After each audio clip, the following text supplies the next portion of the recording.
And there is also the courts, if need be. And it's on the basis of that, Honorable Speaker, that we must isolate personal issues from issues which make sense to Kenyans. So that, Honorable Speaker, we don't, as a House, go for what I'll call mob justice mentality, and at the end of the day, the other stages, we lose it. Honorable Speaker, in the past, this House has been thrown under the bus because of this kind of mentality, where we go, make decisions, and out there, when they go to the courts, a number of our acts of parliament have been declared unconstitutional, basically because as members, we come here and we start shouting and assuming that other people there are not watching. Honorable Speaker, what am I saying?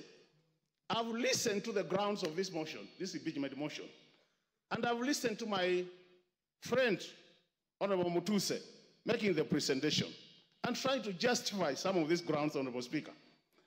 I want to pick a few of them and ask myself whether they meet the expectations in terms of saying that the DP should be impeached on those grounds. The first one, Honorable Speaker, is the issue of demolitions. In this country, Honorable Speaker, when you go to our constitution, it clearly says that Kenyans have a right. They have their own rights. And if the government has made a decision to carry out demolitions, looking at the hierarchy in terms of governance, the topmost person in terms of hierarchy is the president, is not the deputy president. So in a situation where that decision is made, and the deputy president says he doesn't support it, the question is, should you be harassing the deputy president or the president? Because the person who took the oath as the head of the executive is the president or the deputy president. So on the basis of those demolitions, Honorable Speaker, it is going to be very unfair to start saying it is the deputy president who is insubordinating the president, because at the end of the day, whose decision did carry the day? That's the question. The second issue, Honorable Speaker, is the issue of shareholding. Honorable members, let's be very honest with ourselves. We are all politicians. We have been voted in. We represent constituencies. How many of you can say that you are not practicing what is being explained in this motion? How many? Let's be very honest with ourselves.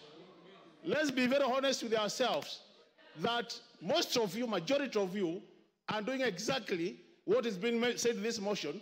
It's only that don't say it publicly. That's the truth of the matter, Honorable Speaker. Honorable Speaker. Yes, Makalimolo, there's a point of order.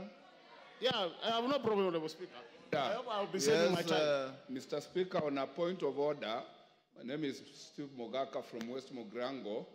Is the member on the floor in order to speak about what I practice? What does he know about what I practice? Can he restrict himself to what he does and not start throwing aspersions on members of parliament as if he is in their minds and he is in their practices? He's not. Is he not?